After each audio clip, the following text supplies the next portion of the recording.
అందరికీ good evening. మొన్న జమ్మూ కాశ్మీర్లో పహల్గామ్లో అటాక్ అయింది కదా టూరిస్టుల పైన. అయితే విషయం ఏంటంటే హిందువుల పైన మాత్రమే దాడి జరిగిందని చెప్పేసి మేము అనలేము. హిందువుల పైన దాడి జరిగింది కానీ టార్గెట్గా ఆ టెర్రరిస్టు మాత్రం హిందువుల పైన దాడి చేశారు.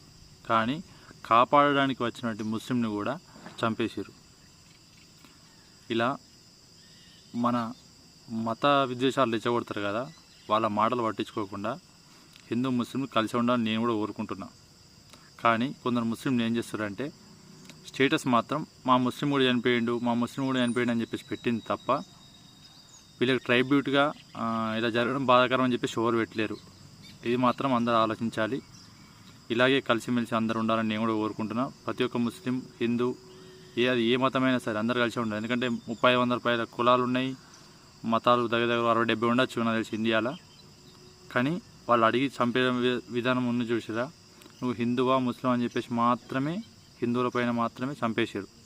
అదొకటి అందరికి బాగా గమనించాలి. సరేనా? అందరూ కలిసిమెలిసి ఉండండి.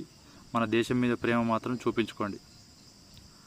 ఆ హిందువుల పైన దాడి జరిగినప్పుడు ఆ హుస్సేన్ అనే ముస్లిం ఉన్న చూసినా వారిపైన దాడి చేయకని చెప్పేసి పోరాడిండు. అతను నిజమైన దేశభక్తుడు.